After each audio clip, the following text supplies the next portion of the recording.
Uma boa noite a todos.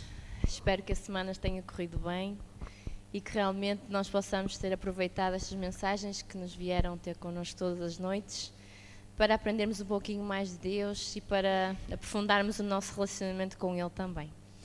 Que gostaria agora de vos pedir para se unirem a nós em louvor ao nosso Deus e vamos cantar o hino Poder do Amor.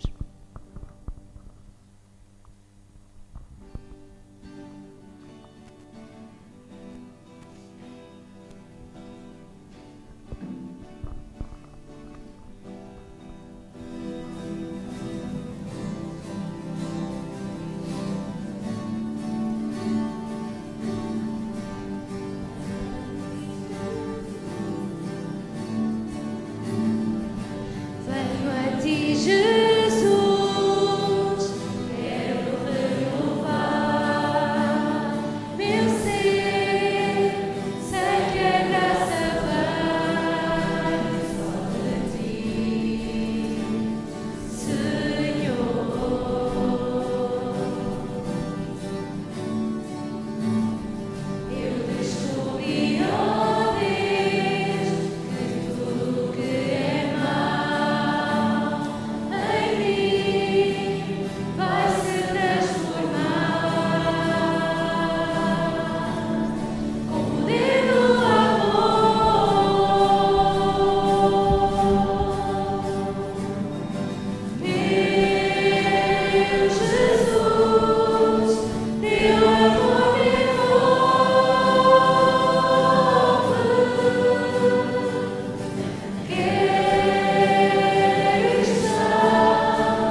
continuarmos, vamos cantar com reverência o hino Deus é tão bom.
Boa noite. Convido agora todos a colocarem-se de pé para começarmos com o tema Grande Esperança.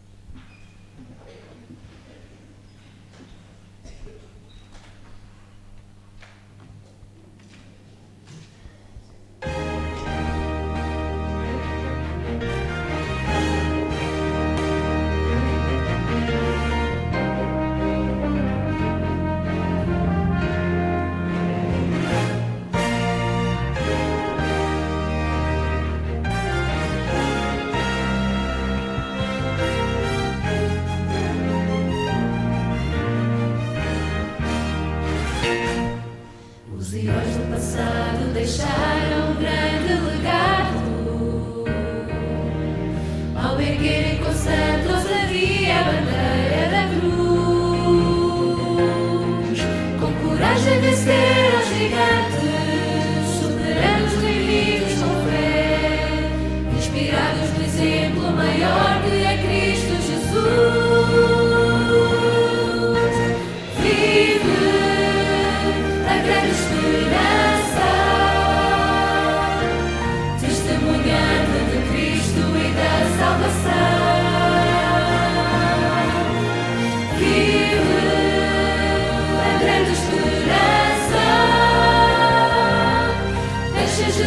Habitar hoje no teu coração. O meu compromisso é viver e falar de esperança. Mesmo se for preciso sofrer, eu não vou resistir. Vou lutar pela causa do Mestre, vou levar os perdidos à luz, pois o que me motiva é a volta de Cristo Jesus.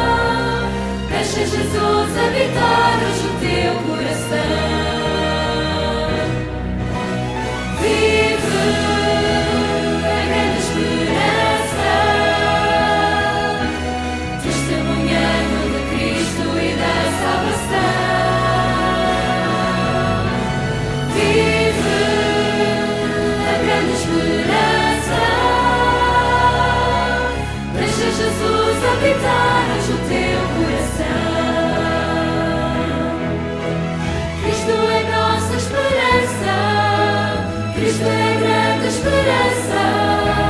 Deixa de ser a esperança do teu coração. Vive esta esperança. Cristo, a grande esperança.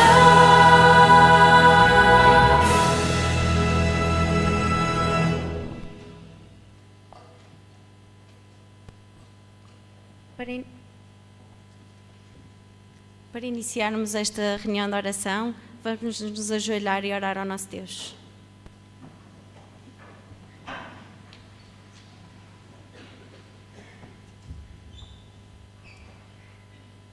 Querido Jesus, quero-te agradecer por mais uma semana que nos deste, Senhor, e porque finalmente chegou o teu santo dia, Senhor, e podemos iniciar este santo dia desfrutando da tua companhia. Te quero pedir que possas orientar o pastor, que as suas palavras possam aconchegar os nossos corações e conforme o que temos cantado e o que temos ouvido esta semana, que realmente possamos não só acreditar que tu é conforme cantamos, és bom na nossa vida, mas que realmente possas ser real na nossa vida e nas nossas palavras e nos nossos atos. Ser com esta reunião, que isto não seja apenas mais uma reunião que vamos ouvir, mas que possamos guardar as palavras no nosso coração e possamos passar à atividade em vez de estar na passividade. Ser com cada um de nós, eu peço humildemente em nome de Jesus. Amém.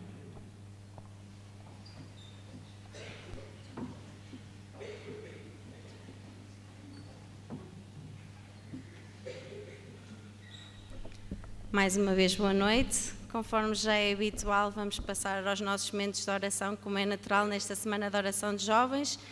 Iria chamar cá à frente um desbravador, um companheiro e um sénior.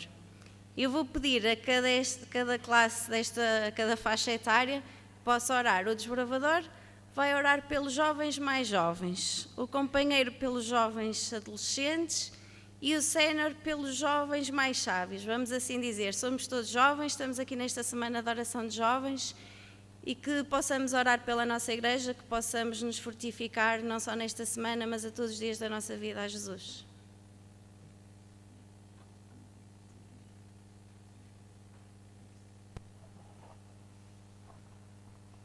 Vou pedir que possamos nos colocar todos de pé. Obrigada.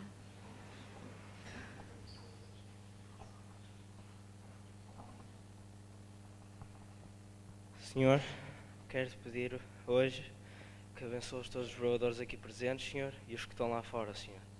Abençoa-os para que eles possam sempre seguir-te, Senhor, e que tenham sempre a fé em Ti, Senhor. Abençoa-nos, todos os que estão aqui, Senhor, para que nós possamos estar atentos e aprender cada vez mais sobre Jonas, Senhor. Abençoa-nos para que nós possamos trazer para casa a nossa lição de vida, Senhor. Abençoa-nos e protege-nos, Senhor, em nome de Jesus. Amém.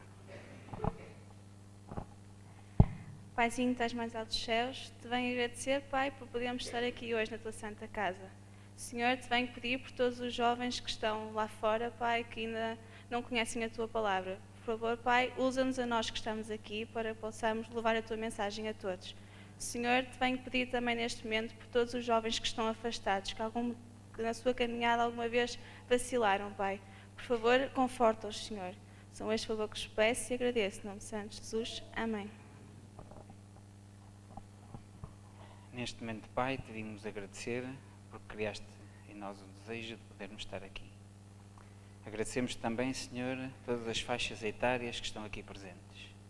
Senhor, que a todos toques o nosso coração, que em nós faças desenvolver todo o conhecimento que temos aprendido ao longo desta semana e que coloquemos em prática nas nossas vidas. Abençoa cada um dos que estão presentes, também aqueles que estão a ouvir através da internet. Que nos dês, Senhor, a tua santa paz nesta noite, que os teus anjos se acampem ao nosso redor, te pedimos em nome de Jesus. Amém.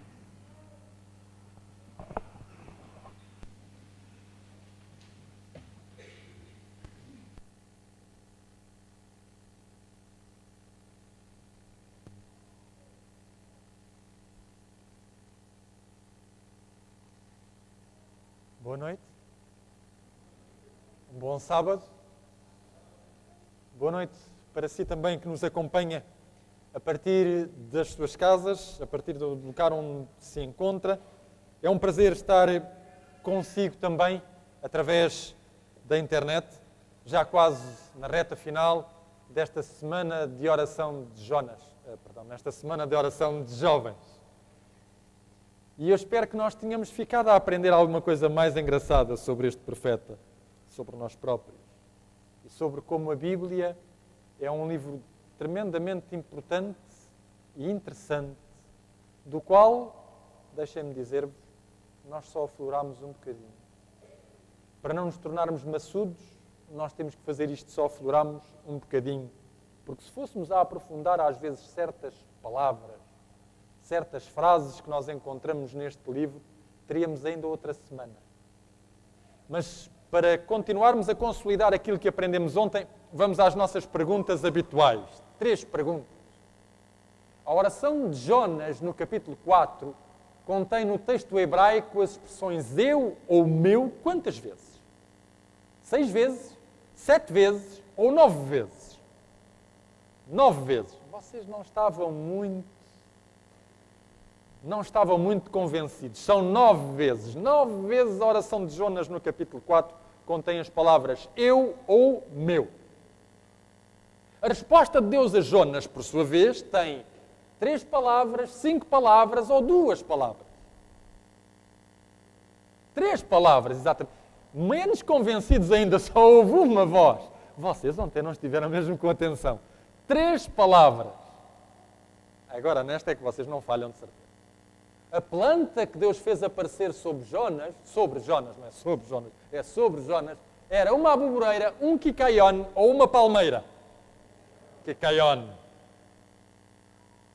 Agora sim, pelo menos se vocês não soubessem o quicaione, então teria sido a catástrofe.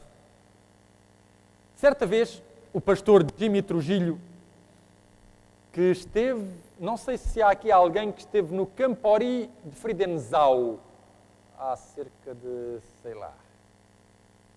12, 13 anos atrás. Não houve ninguém de Canelas que tenha ido ao Campori de Friedenau. Foi ele o orador do Campori de Friedenau. E então o pastor Jimmy Trujillo, certa vez, convidaram-no a ir visitar uma senhora que estava doente. E ele foi visitar esta senhora. E esta senhora estava acamada, a doença dela levou-a a ficar acamada, embora fosse uma pessoa ainda jovem, num certo sentido. Eu considero-me jovem. Ela tinha 50 anos. Mas a doença degenerativa dela levou-a a ficar acamada. E, portanto, havia alguém que cuidava desta senhora, que era pago para cuidar desta senhora, abriu a porta ao pastor Jimmy Trujillo, o pastor começou a visitar esta senhora. Mas logo desde o início, esta senhora pôs o pastor à vontade e disse-lhe, olha, eu sei que foi uma amiga minha que lhe pediu para vir cá, mas o senhor senta-se à vontade. No dia em que não quiser vir, não tem problema para mim. Eu estou perfeitamente habituada, aliás, aquilo que eu lhe vou dizer, o senhor não vai gostar, porque eu não vou dizer boas coisas acerca de Deus. Portanto, o senhor sinta-se à vontade. E o pastor Jimmy Trujillo, à medida que ele ia visitando esta senhora, ele percebeu a amargura que ela vivia, a tristeza profunda em que ela estava mergulhada, porque não era só o seu problema físico que a atormentava. Notava-se que esta mulher, embora pela doença, a doença tivesse deixado as suas marcas, notava-se que ela tinha sido uma mulher muito bela. Mas à medida que a doença se declarou e depois à medida que a doença foi avançando, o marido e os filhos abandonaram-na e depois os amigos deixaram também de a visitar. Pelo que, além de um problema físico, esta mulher vivia um profundo problema psíquico e moral. O que é que eu fiz a Deus para merecer isto? E, portanto, esta mulher, amargurada, tinha não só muitas questões, mas muitas reprovações a Deus. E, na verdade, por tudo aquilo que o pastor Jimmy Trujillo conhecia, os seus conhecimentos eram impotentes para tirar esta mulher do fosso onde ela estava mergulhada. E uma vez em que ela foi visitar, numa tarde, à semana, a senhora que cuidava dela abriu-lhe a porta, mas informou o pastor, olha, a senhora está a dormir e ela ainda não acordou. Aquilo não era normal. Normalmente, àquela hora da tarde, ela estava desperta e o pastor esperou um bocadinho a ver se ela acordava. Mas ela continuou a não acordar, de maneira que o pastor disse à senhora, espere só aqui um bocadinho que eu venho já, está bem? E o pastor saiu, foi à florista ao lado, comprou uma flor e juntou depois a essa flor um cartão, porque o pastor tinha outros compromissos, e disse à senhora, você vai colocar esta flor junto à mesa de cabeceira com este cartão, porque eu não posso estar mais aqui, eu tenho outros compromissos, e depois eu virei visitá-la no outro dia. E assim foi. O pastor saiu, foi aos seus compromissos, e daí a umas horas, já estava em casa, quando o telefone tocou, e era aquela senhora que ele costumava visitar, aquela senhora doente, e ela disse, pastor, quando é que o senhor pode vir para me falar do amor de Deus? E o pastor ficou boquiaberto. Aquela mulher normalmente não falava do amor de Deus. Aquela mulher odiava Deus. De maneira que ele perguntou-lhe qual é a mudança súbita do seu interesse. E ela disse, sabe, pastor, esta tarde, quando eu acordei, a primeira coisa que eu vi foi uma flor. A flor que o pastor comprou e que depois estava na minha mesa de cabeceira, mas foi a primeira coisa que eu vi. Eu abri os olhos e vi aquela flor. E a flor era tão bela que eu pensei comigo mesma, esta flor tão bela só pode ter sido criada por um Deus de amor. E de repente qualquer coisa aqui dentro em mim mexeu. E eu gostava que o pastor me falasse agora. Até aqui o pastor tem ouvido. E eu sei que não tem dito coisas simpáticas nem agradáveis acerca de Deus. Mas agora eu gostaria que o pastor me contasse alguma coisa acerca de Deus. E aquele pastor, ao contar-nos esta experiência, ele dizia, e aqui está uma coisa admirável, que é verdade, nós próprios, muitas vezes na nossa vida, nós sentimos isso, e no nosso ministério nós sentimos isso, com tudo aquilo que nós aprendemos, com toda a nossa experiência, com tudo aquilo que nós muitas vezes sabemos da Bíblia, às vezes isso não chega para fazer aproximar as pessoas de Deus. E nós sentimos verdadeiramente impotentes. E às vezes, tal como nesta experiência do pastor Jimmy Trujillo, são coisas simples que nós às vezes nem pensávamos que atraem as pessoas para Deus. E a história de Jonas é um bocadinho isto. A história do livro de Jonas conta-nos a história de uma pessoa que, como nós, teve que fazer um percurso espiritual. O livro de Jonas é esse percurso espiritual. Um percurso espiritual que todos nós aqui nesta sala, esta noite, fazemos. E aquele percurso espiritual que todos nós durante esta semana também fizemos. E um percurso espiritual que nós continuaremos a fazer. Um percurso espiritual que é diferente para cada um de nós. Tem altos e tem baixos. Tem obediências e tem desobediências. Mas o livro de Jonas conta-nos que todos nós temos que fazer esse percurso espiritual. Mas é um percurso que tem acidentes. Fala de desobediência, fala de oração, fala de conversões completas e incompletas. Fala das ideias que temos acerca de Deus e acerca dos outros. Fala das ideias que temos acerca da Bíblia. Fala das imagens estáticas que nós às vezes fazemos da religião. E falamos também da dinâmica da fé. Este é justamente o livro de Jonas. Mas sabem o que é que nós aprendemos com Jonas? Em português não dá, é lógico, mas a Bíblia não foi escrita em português. O Velho Testamento foi escrito em hebraico. Jonas, desde o início, estava destinado a ir a Ninive. Desde o início. Ele não sabia, mas desde o início que Jonas rimava com Ninive. Porque a palavra Jonas, o nome Jonas, escreve-se exatamente com as mesmas letras com que se escreve a palavra Ninive. Exatamente as mesmas. Como se Deus tivesse... Eu não acredito no destino, sabem? Eu sou de Lisboa, existe lá o fado, mas eu também não acredito no fado. É uma coisa gira. Mas a verdade dos factos é que às vezes há coisas na Bíblia que nós não conseguimos explicar. O nome Jonas escreve-se exatamente da mesma maneira que se escreve, com as mesmas letras que se escreve a palavra Ninive. Jonas estava destinado a ir a Nínive. Tal como nós, cristãos, estamos destinados a ir ao mundo. Não a isolarmos-nos dele, a ir ao mundo. E esta é a verdade dos factos que muitas vezes nós não percebemos. E, portanto, no percurso espiritual de Jonas, o ir a Nínive, quer ele quisesse, quer ele não quisesse, estava escrito. E vocês viram que Deus removeu céu e terra para que Jonas acabasse em Nínive. E às vezes é exatamente a mesma coisa connosco. Meus queridos irmãos, nós estamos todos destinados a ir ao mundo, a viver na sociedade, a impregnar a sociedade como o sal impregna a comida. E é bom que nós percebamos isso. Que na nossa experiência espiritual nós façamos essa experiência de estar dentro da sociedade e de procurar senti-la com o sentir de Deus. Procurar vê-la com o olhar de Deus. Procurar alcançá-la com o alcance de Deus. Mas não há nenhum livro na Bíblia, que não dê uma ideia acerca de Deus. E o livro de Jonas não é diferente. Chama-se isto uma teologia. O livro de Jonas tem uma teologia. Qual é a teologia do livro de Jonas?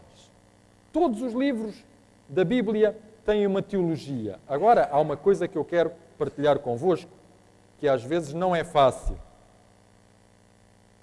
Agora que vocês já são uns especialistas no livro de Jonas,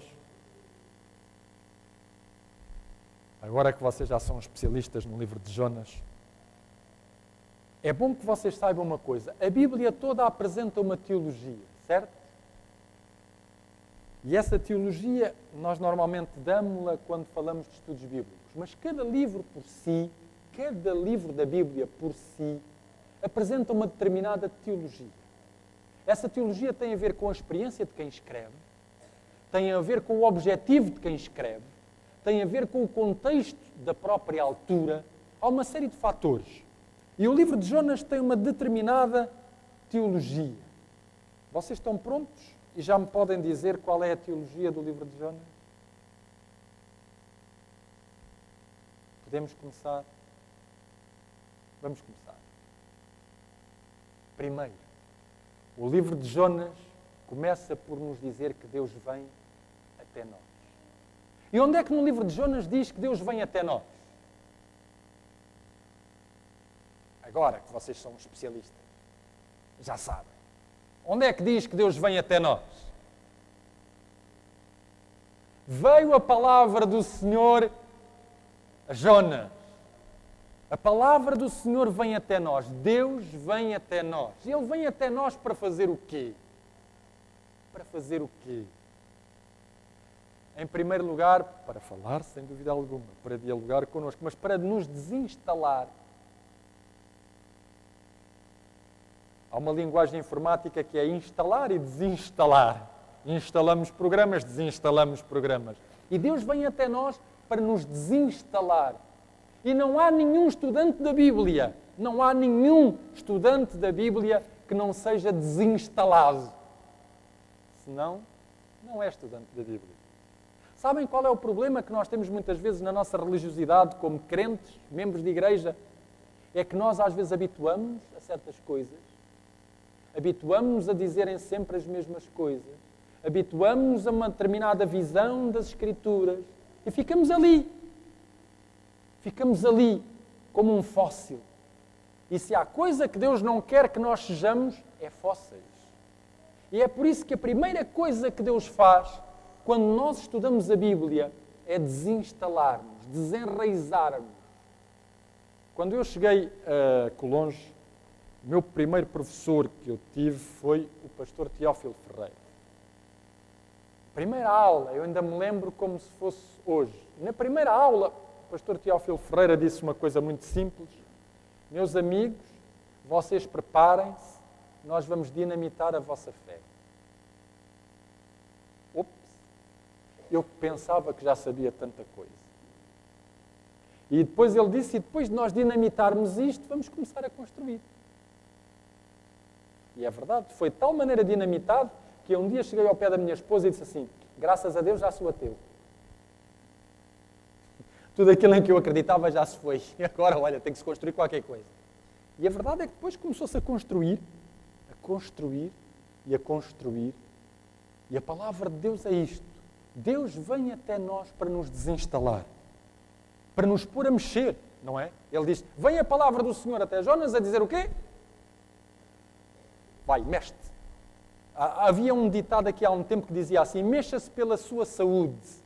Era um programa para as doenças do coração, mexa-se pela sua saúde. Na igreja nós temos exatamente o mesmo problema. As chamadas doenças do século, como seja o AVC, o colesterol elevado, a diabetes, também existe, espiritualmente falando, sabem? Também existe. Existe exatamente da mesma maneira. Eu não sei como é que se passa nas vossas classes da escola sabatina. Realmente não sei, porque da última vez eu fiquei ali com uns outros jovens. Eram outros jovens que estavam ali. Eu fiquei ali com eles e gostei muito de estar ali com eles no sábado passado. Mas não sei como é que é nas vossas classes. Mas há certas classes em que eu vou às vezes às igrejas e estou ali com os jovens e das duas uma. Ou chega à conclusão que eles não estudaram a lição, pode ter acontecido, ou não têm opinião, também pode acontecer,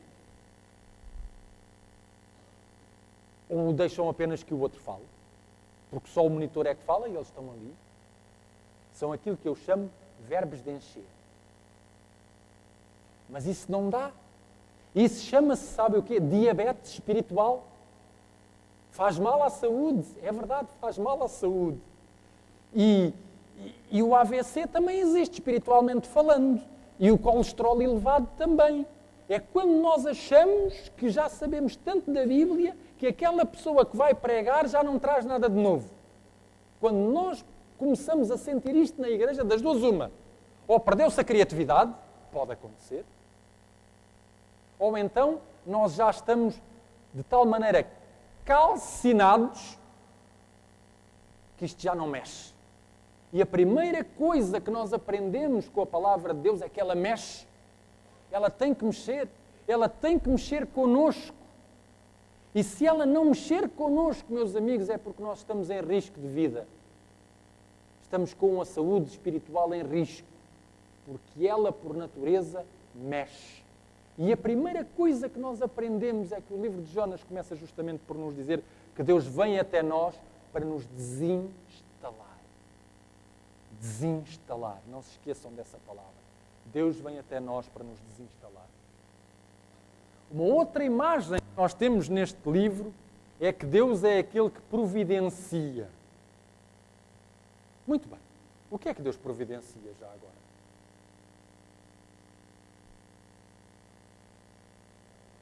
Não inventem, estamos no livro de Jonas agora, vocês são especialistas do livro de Jonas. Vamos lá. Um grande peixe, exatamente. Deus providenciou um grande peixe. E mais, o que é que Deus providenciou? Um quicaion. Agora vocês já sabem que é o quicaion. E o que é que Deus mais providenciou? Uma grande tempestade também. E o que é que Deus mais providenciou? Um profeta para ir a Nínive. O que é que Deus mais providenciou? Não inventem. Está lá no texto. O que é que Deus mais providenciou? Um verme. Ele providenciou um verme, claro. Houve um quicaion e houve um verme. E depois o que é que ele mais providenciou? O vento. Exatamente. Toda uma série de providências de Deus. Para quê? Para quê? Porque é que ele providenciou tanto isto? Vocês já viram que o que Deus quis ao fazer isto tudo foi, essencialmente, duas coisas. Primeira, para o exterior, ele providenciou tudo isto para quê? Para conseguir salvar os ninivitas. E ele providenciou tudo isto para quê? Para salvar Jonas. É engraçado. Jonas achava que estava salvo, mas no fundo ele estava quase perdido. E Deus providenciou toda uma série de coisas. E o que nós temos aqui, às vezes até nos parece natural. Mas vocês haviam de perguntar ao grande peixe se ele gostou de servir de táxi. Eu não sei se ele gostou de servir de táxi. Mas o que nós vimos no livro de Jonas é que tudo aquilo que Deus providenciou foi para o bem de Jonas. Ele não se apercebia muito que era para o bem dele, mas era para o bem dele. E isto é uma lição extraordinária no livro de Jonas. Deus é aquele que providencia. Nem sempre nos dá aquilo que nós queremos, mas dá-nos sempre aquilo que nós precisamos. Nem sempre nos dá aquilo que nós queremos, mas dá-nos sobretudo o que nós precisamos. E Deus providencia coisas ainda hoje que nós às vezes nem damos por elas. Passamos pela vida como se a vida fosse natural, como se isto fosse automático. E na vida isto não é automático. Havia um sábio judeu que dizia o seguinte: tudo na vida são milagres. Nós é que não os percebemos. Mas é verdade, tudo na vida são milagres. O facto de nós respirarmos, o facto de nós nos mexermos, o facto de nós vermos, o facto de os outros virem ao nosso encontro, tudo na vida são milagres. O facto dos planetas só no nosso sistema solar terem as suas rotações e as suas translações e não chocarem uns com os outros. Nós é que não nos apercebemos. É por isso que esse sábio judeu dizia também uma coisa muito interessante. Sentado num laboratório, qualquer cientista pode escrever a teoria que mais achar conveniente. E é verdade. Sentado num laboratório, nós podemos escrever o que nós bem entendermos. Mas agora, numa noite de luar e numa noite estrelada no deserto, sob o universo patenteado à nossa frente, ninguém pode ignorar o mistério. É completamente diferente. E é isto que o livro de Jonas nos traz. Deus é aquele que providencia. Hoje, nós temos medos. O que é que vai ser de mim no futuro? Que profissão é que eu vou exercer? Será que vou ficar aqui ou terei que ir para o estrangeiro? Será que o trabalho que eu tenho se vai manter ou vai acabar? E o que o livro de Jonas nos diz é, bom, nós vivemos num contexto especial, às vezes as coisas acontecem. Acontecem coisas boas a pessoas más e acontecem coisas más a pessoas boas.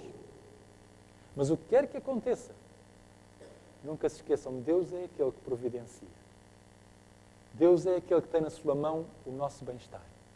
E Deus é aquele que providencia justamente para a nossa felicidade. Outra coisa que nós aprendemos com o livro de Jonas é Deus é aquele que dialoga.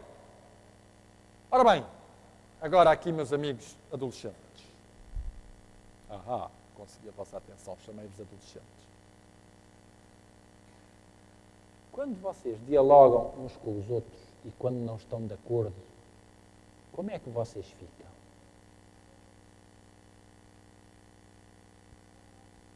Eu só estou a fazer por curiosidade, já passei por lá também. Como é que vocês ficam? Depende do desacordo. E também depende da pessoa. Se o desacordo é grande, nós ficamos um bocadinho chateados. Se a pessoa também não vamos com a cara dela, nós passamos de chateados a quê? Irritados. E podemos passar a outras coisas mais. Ora, o que é que vos parece Jonas com Deus? Chateado, irritado? Vocês agora já são especialistas. Irritado, nós vimos ontem que ele até estava vermelho de raiva. Vocês ficam assim vermelhos? Ou vermelhas, quando se zangam com os olhos vermelhos? Não.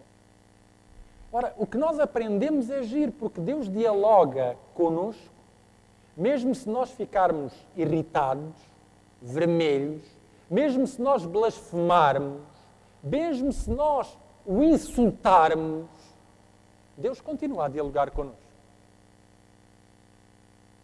É espantoso, porque é uma coisa gira no livro de Jonas. Eu teria feito uma coisa assim, se eu fosse Deus, dava-lhe assim uma quicadinha que era para o Jonas aprender como é que era, punha-o do outro lado do universo. Mas Deus não faz isso. Deus dialoga connosco. E isso é extraordinário, porque às vezes nós pensamos que por fazer qualquer mal, Deus ausenta-se de nós. Mas isso é verdade no livro de Jonas? Não me parece. Ele fez bastante mal e Deus não se ausentou. Ele orou e descompôs Deus e Deus continuou a falar. Deus é aquele que dialoga.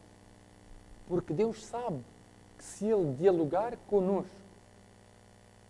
tudo pode recomeçar. Nada está perdido. Se um dia Deus deixar de dialogar, vocês podem acreditar, o vosso fim foi concluído naquele momento. Se Deus deixar de dialogar connosco, acabou-se. Mas a maior esperança do livro de Jonas é este. Ele não deixa de dialogar. Outra coisa que nós aprendemos de Jonas é que ele envia-nos ao encontro do outro. E o outro é sempre aquele que está ali, o indesejável, o inimigo, o insalvável, um choque, um desafio. O outro é aquele que está ali. Sempre. Deus envia-nos ao encontro do outro. Durante 2 anos, eu fiz umas cadeiras na Universidade Católica. Um pastor adventista na Universidade Católica. E então, veio um dia um professor, tem a minha idade, é casado, não é padre. Chama-se Juan Ambrósio. Às vezes ele aparece nos programas de televisão da Eclésia. E ele vai à turma, eu estava lá, era uma cadeira que se chamava Introdução ao Cristianismo. Ele vê lá na lista os nomes das pessoas e também vê as informações que nós demos. Portanto, ele vê que eu sou pastor adventista. Era o 2º semestre do 1º ano, eu já estava bem entrosado com os meus colegas. E ele diz assim, ele estava a fazer a chamada. Quando chega ao meu nome, ele ainda não tinha dito o meu nome, diz assim, vejo que está aqui um inimigo. Eu nem sabia quem era. E a seguir, ele chama o meu nome. Artur de Jesus Guerreiro Machado. Sou eu. Assim, és tu o inimigo. E eu fiquei assim a olhar para ele. E havia o diretor de turma, o delegado de turma, que hoje é padre, chama-se David Palatino. Ele dizia assim, não, professor, você enganou-se. O Artur não é nosso inimigo. O Artur é nosso colega, mas não é nosso inimigo. E eu depois aprendi que ele era assim taquinador. Então, mas ele não é pastor adventista? É. Então é inimigo. É inimigo. É pastor adventista, é inimigo. E voltava a responder o meu delegado de turma que ele é pastor adventista, nós já sabemos. Mas, mais uma vez, ele é nosso colega. Eu sei que ele é colega. E continuámos assim ainda um bom bocadinho de tempo. O que é facto é que aprendemos a conversar um com o outro. Às vezes, nos almoços, metíamos um com o outro. Mas respeitámos sempre. Sempre nos respeitámos. E eu aprendi isto. Às vezes, nós é que fazemos os nossos inimigos e nós é que deixamos de ir ao encontro do outro. Porque Deus envia-nos sempre ao encontro do outro. Lembram-se de Jesus Cristo? Qual foi o exemplo que ele uma vez foi buscar para ensinar aos fariseus que se deviam amar todos uns aos outros? Foi um samaritano. Ele não podia ter escolhido melhor. Era a mesma coisa que dizer aos americanos que a Al-Qaeda e eles iam almoçar em conjunto. E Deus é isto. Deus, quando nos envia ao encontro do outro, é mesmo daquele que nós não estamos à espera. Quer fora da igreja, quer dentro da igreja. Mas saiba uma coisa, Ele só nos envia ao encontro do outro para nós saborearmos um bocadinho aquela que é a experiência dele. Porque o profeta é sobretudo aquele que consegue ver as coisas, sentir as coisas e captar a realidade a partir do ponto de vista de Deus e não a partir do seu ponto de vista próprio. Outra coisa que nós aprendemos finalmente é isto, é que Deus é aquele que nos quer salvar. E nós aprendemos isto aonde? Especialistas do livro de Jonas. Onde é que nós aprendemos isto? No próprio centro do livro, que é capítulo 2, versículo 9. E que diz: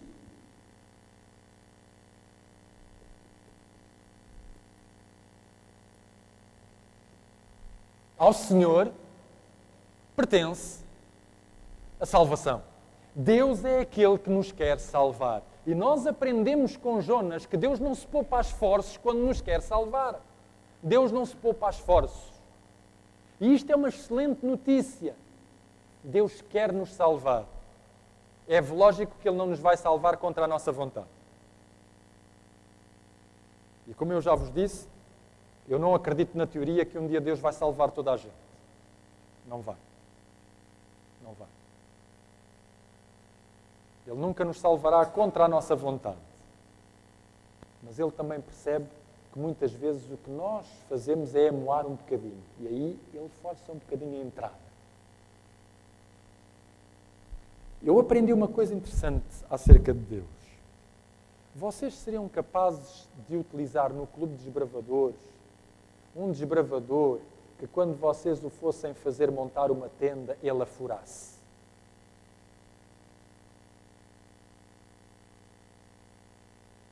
Vamos imaginar. Vocês querem fazer a pessoa aprender a montar tendas, certo?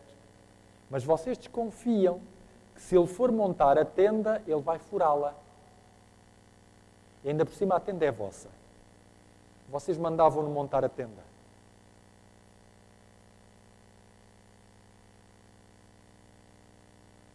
Dificilmente, não é? Dificilmente. Acontece que Deus, quando Ele nos convida a fazer qualquer coisa na igreja, Ele já sabe que nós vamos estragar a pintura. Ele já sabe que nós vamos estragar aquilo que é dele, por acaso. Que é dele. Então, digam-me lá porque é que mesmo assim Ele teima em nos utilizar.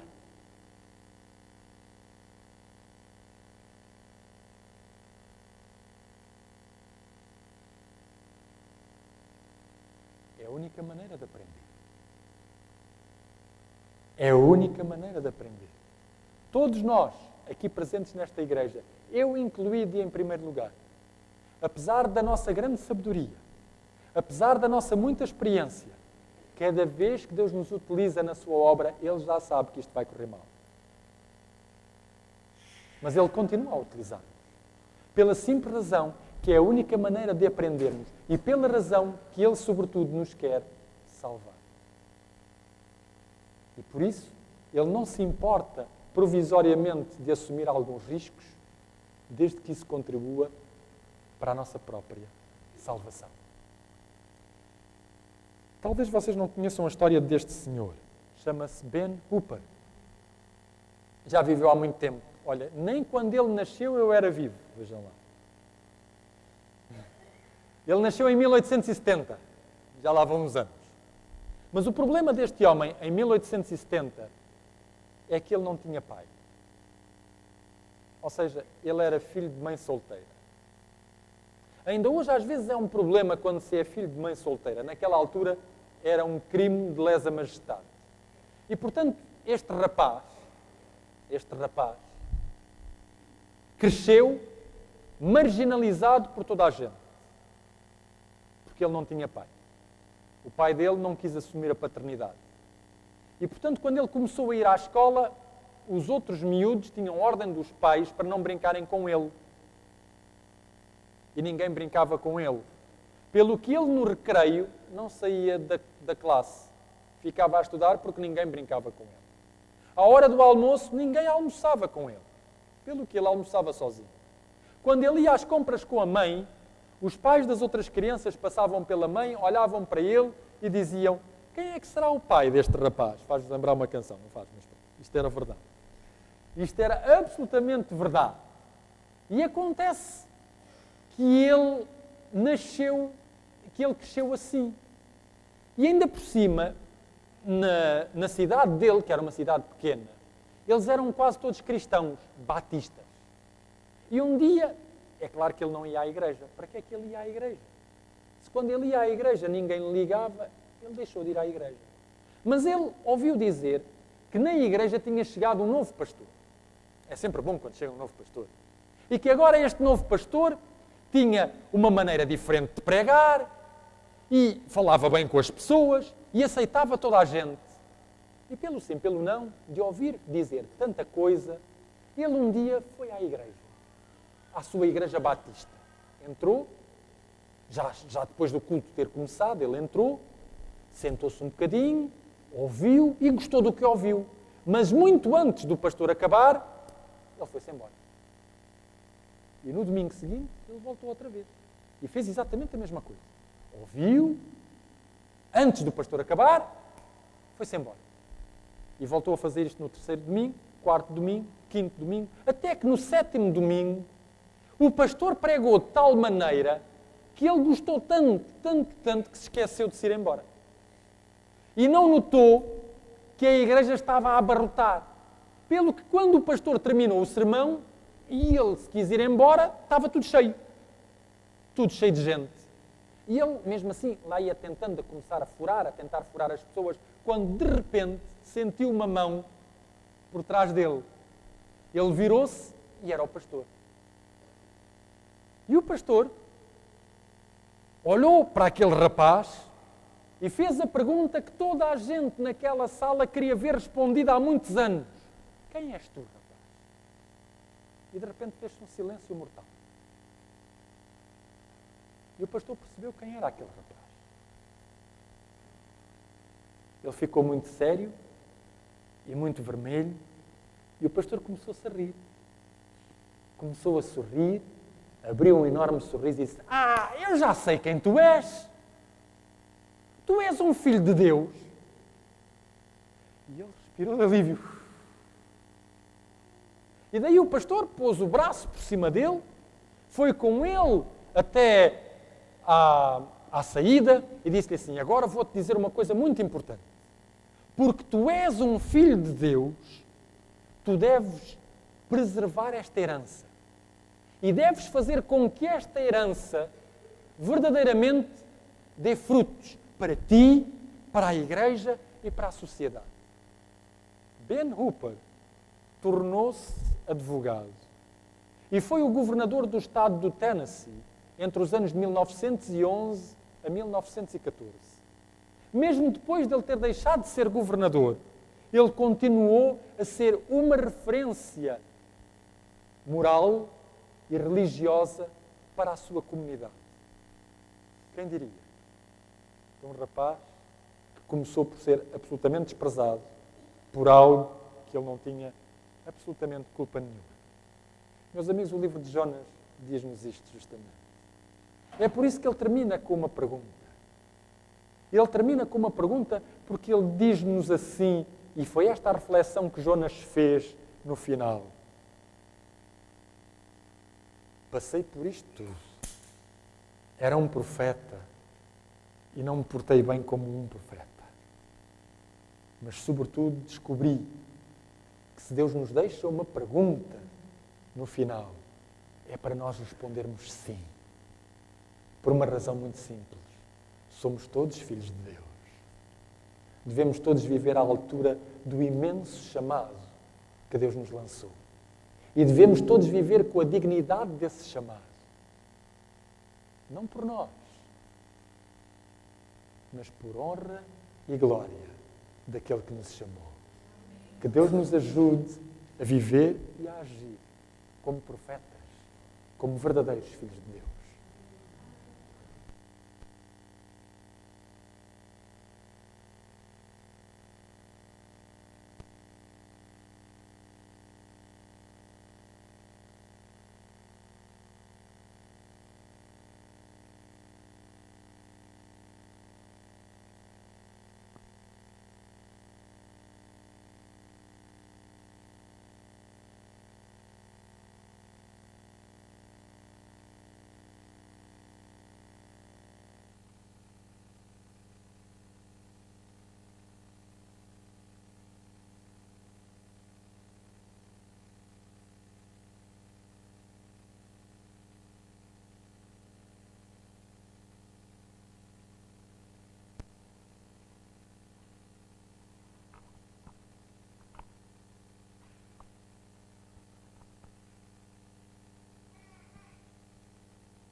Pela via dolorosa a Jerusalém chegou, certo homem carregando uma cruz.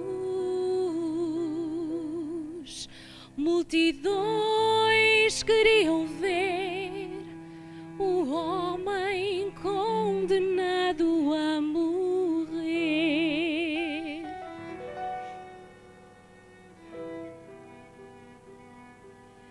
Ele estava tão ferido e sangrava sem parar, coroado com espinhos ele foi,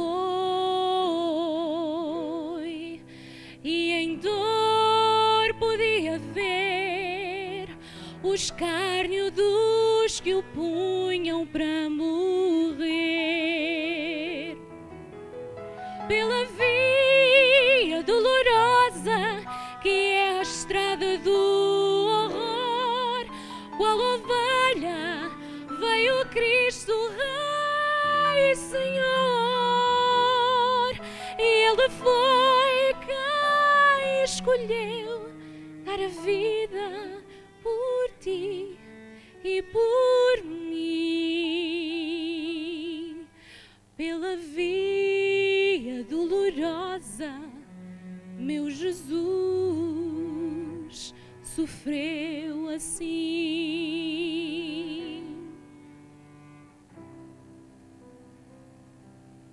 Ele estava tão ferido e sangrava sem parar, coroado com espinhos ele foi,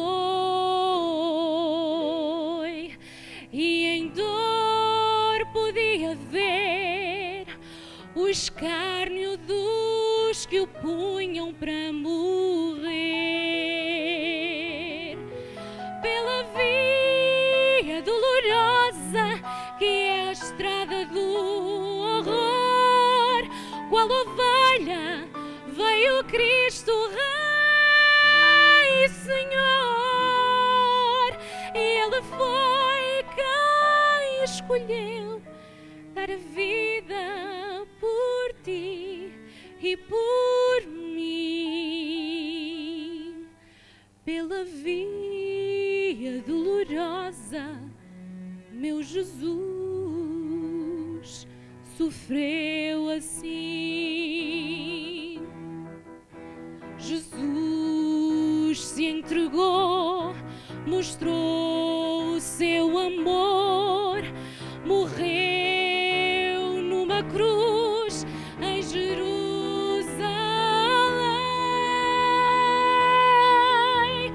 Pela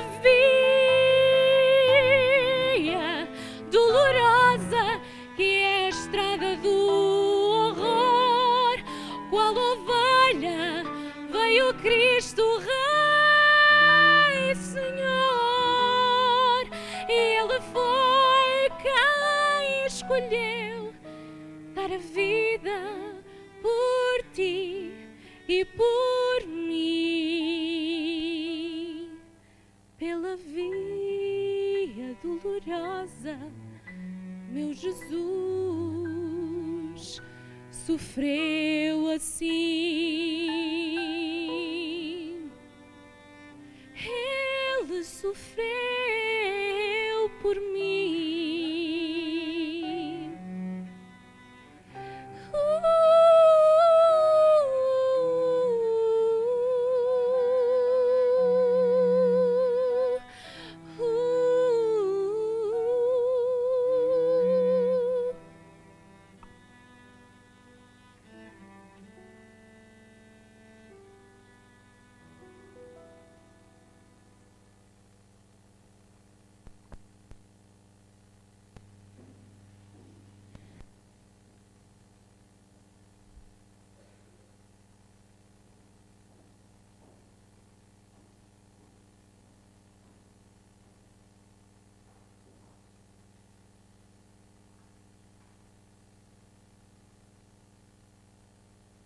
Levantemos para orar.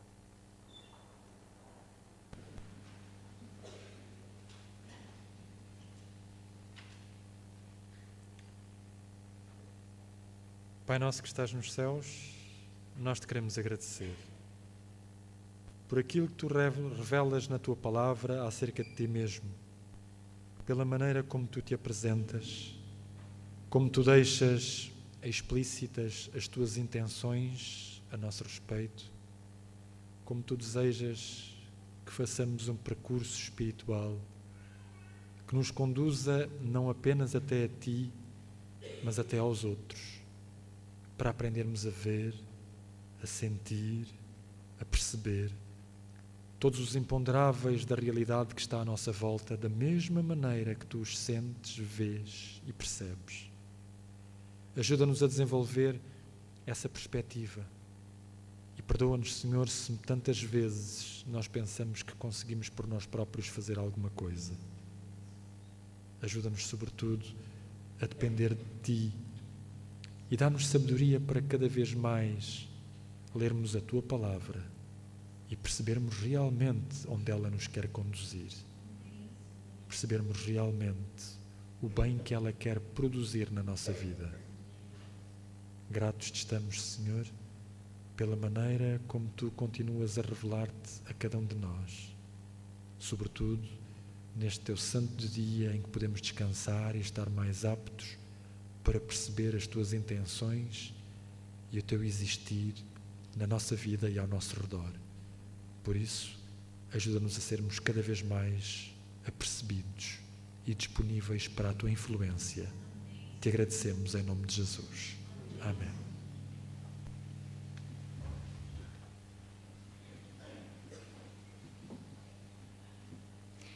Queremos convidar a todos a estarem presentes amanhã. Começaremos nossos serviços às 10 horas e depois da Escola Sabatina teremos então a última reunião de oração desta semana de jovens. Até amanhã e boa noite.